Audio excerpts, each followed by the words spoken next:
Et puis vous avez tous entendu le discours de M. Chirac, instaurant le 10 mai comme fête de la repentance à propos de l'esclavage. L'esclavage.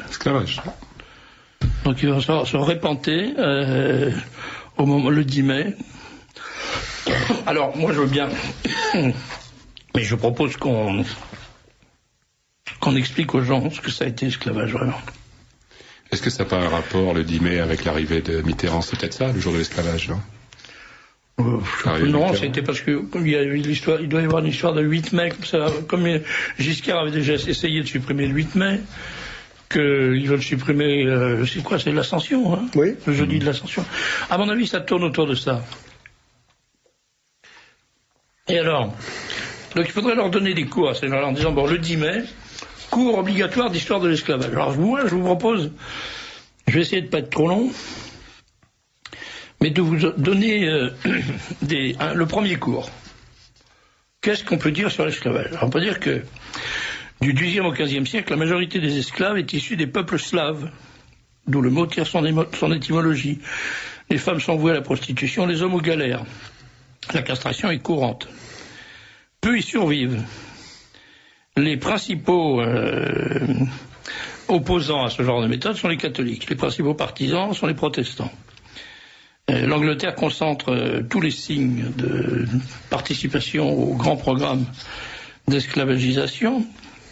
Sa monarchie, très tôt liée au dessein de la franc-maçonnerie, contribue à accentuer les souffrances d'un peuple contraint à un esclavage, aujourd'hui cadenassé dans les amnésies du politiquement correct. Pourtant, cet esclavage non répertorié comme tel s'est développé en Angleterre et s'est montré bien plus cruel que celui qu'ont subi les pauvres noirs d'Amérique. Alors là, il faut accrochez-vous parce que vous allez avoir des informations qu'on vous a jamais données ailleurs que dans le Libre Journal.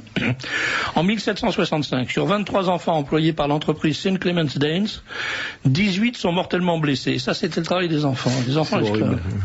64 des 78 enfants ouvriers d'une entreprise de Holborn subissent le même sort. À St. John's, Middlesex, 16 enfants sur 18 meurent d'accidents du travail. Dans l'Angleterre du temps, le taux de mortalité de la main-d'œuvre enfantine est estimé à 90%. Les rythmes d'imposés de travail. La journée de travail dure en moyenne 16 heures. Les enfants sont employés à nettoyer des conduits de cheminée, dont par souci d'économie, les foyers ne sont pas éteints. Les accidents sont nombreux, mal ou pas rémunérés. Les petits ramoneurs qui doivent mendier leur nourriture sont décimés par la tuberculose et le cancer des bronches.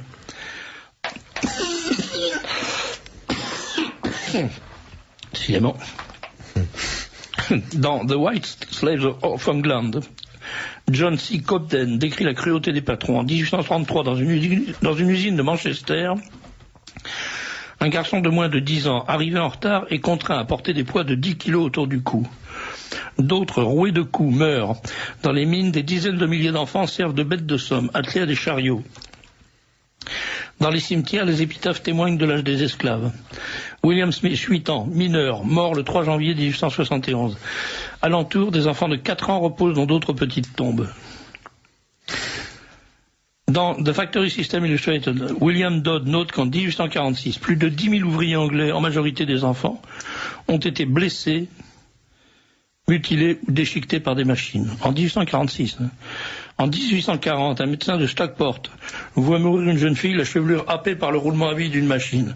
John Randolph, virginien de Roanoke, voyage en Irlande et en Angleterre, accompagné de son serviteur. Il écrit « Je ne pensais pas être autant choqué par la misère des paysans de Limerick et de Dublin. Johnny est même fier d'être un esclave. » Écoutez bien ça. Johnny est même fier, Johnny c'est son serviteur, est même fier d'être un esclave noir de Virginie. Il était horrifié de voir des taudis, des blancs mourant de faim. La vie des paysans du sud de l'Angleterre, témoigne l'historien anglais William Cobbett, est pire que celle des esclaves noirs américains. En 1834, les fermiers du Dorset tentent de former un syndicat pour préserver de la famine les veuves et les orphelins. Ils sont déportés en Australie, comme esclaves. Outre-Atlantique, le sort des esclaves blancs, premier déporté dans le Nouveau Monde où l'appât du gain a aboli toute morale, est aussi inhumain. En 1645, dans un courrier au gouverneur du Massachusetts, John Winthrop, un George Downing conseille aux propriétaires qui veulent faire fortune dans les Antilles d'acheter des esclaves provenant d'Angleterre. En 1640, dans les plantations de canne à sucre des îles de la Barbade, actuellement au lieu de la Jet Society, 21 700 blancs sont recensés sur 25 000 esclaves. Vous entendez bien? 25 000 esclaves, 21 700 blancs.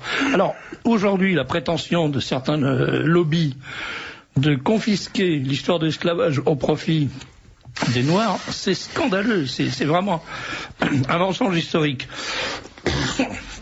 De 1609 à 1800, près des 2/3 des Blancs arrivent en Amérique comme esclaves. Ils constituent la grande majorité de cette main-d'œuvre. Il est moins difficile d'obtenir des esclaves blancs que des nègres. Les chefs des tribus africaines doivent être saoulés par les marchands de bois d'ébène.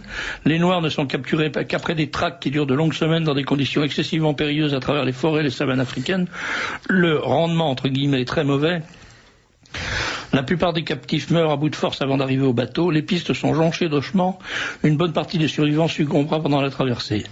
En revanche, dans les villes et la campagne irlandaise et écossaise, des kidnappers, que l'édition 1796 du Dictionary of Vulgar Tongue, dictionnaire de langue vulgaire, définit comme personnes qui volent des enfants pour les envoyer dans les colonies, dans les plantations des Antilles, fournit à moindre frais des esclaves moins coûteux à livrer. Selon History of the United States d'Edward Channing, 10 000 enfants kidnappés ont été déportés aux États-Unis en 1670. 10 000.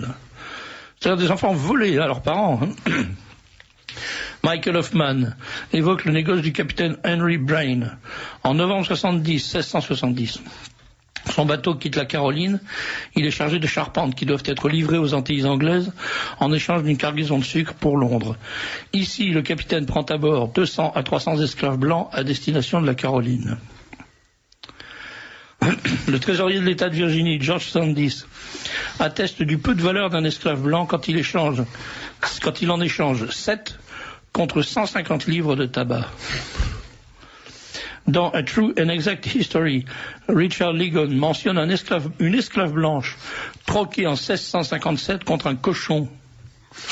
Dans les Antilles anglaises, les 4/5 des esclaves blancs meurent dans l'année de leur arrivée.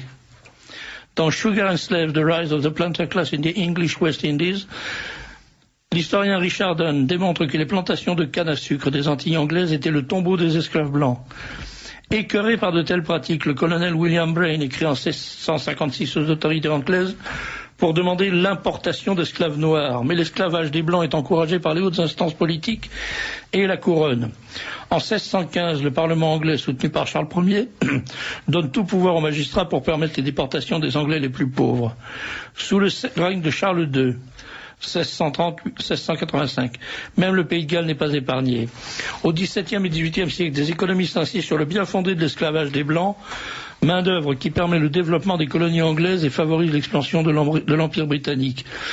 En 1618, les aristocrates adressent une pétition au Conseil de Londres, exigeant que les enfants qui errent dans les rues soient déportés en Virginie. En janvier 1620, des enfants tentent de s'enfuir de la prison de Bridewell.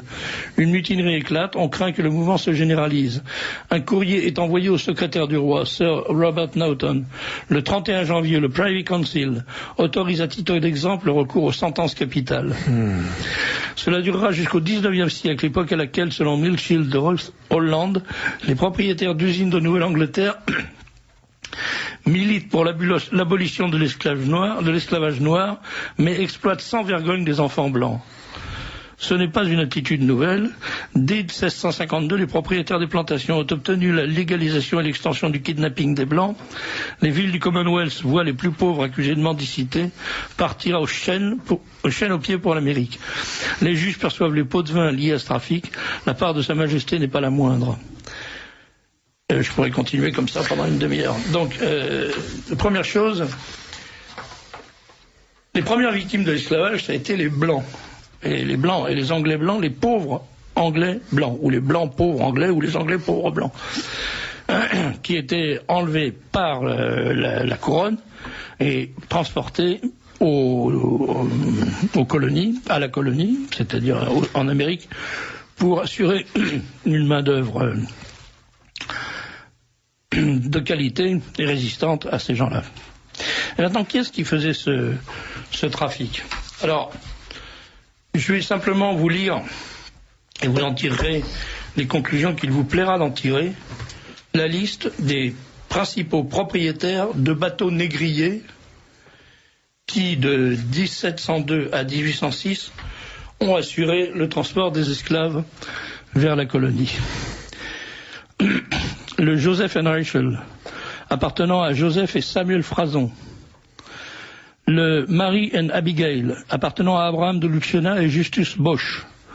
Le Young Catherine, appartenant à Mordecai Gomez et Rodrigo Pacheco. Le Lydia, le Barbados, le Charming Sally, le Anna, le Polly, le Dolphin, le Prince Orange, le Charming Polly, appartenant à Rachel Marx. Le Drake, appartenant à Nathan Levy et David Franks. Le Seaflower, appartenant à Nathan Levy et David Franks. Le General Well, le Defiance, le Perfect Union, le Dolphin, le Confirmation, le Diamond, le Rising Sun, le Lord O, le Rabbit, appartenant à Nautal, Isaac et Abraham Hart. Le Charming Betsy, appartenant à Samuel Levy. Le Two Sisters, appartenant à John Franks. Le Deborah, appartenant à Samson Levy. Le Gloucester, appartenant à Moses et David Franks et à Isaac Levy.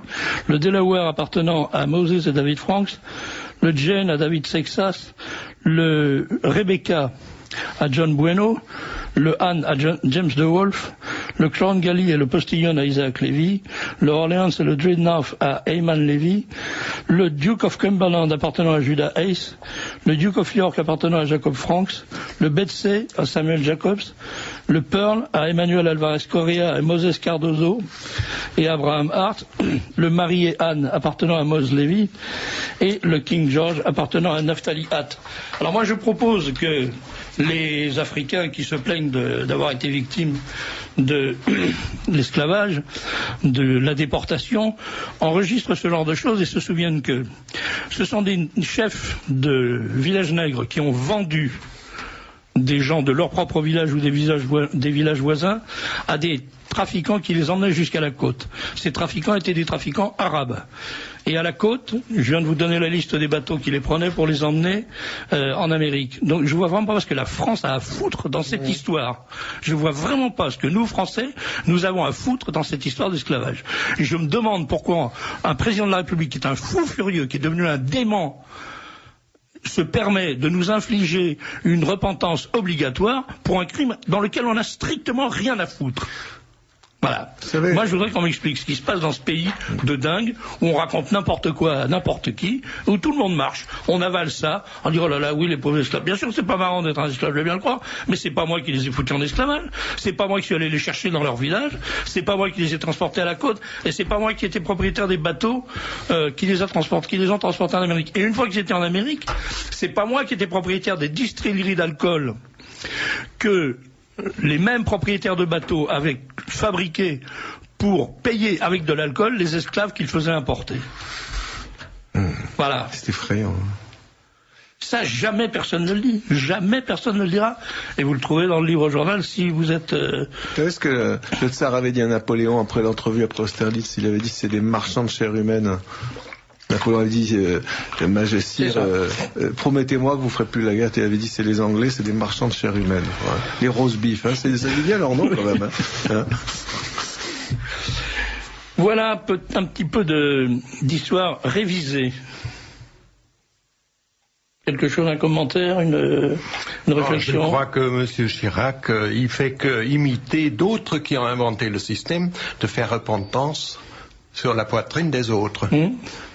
Cette allusion à qui, Vermeulen, Vigny? Je ne veux pas être plus précis. Pas plus précis. Je ne veux pas se fâcher avec la hiérarchie. Voilà.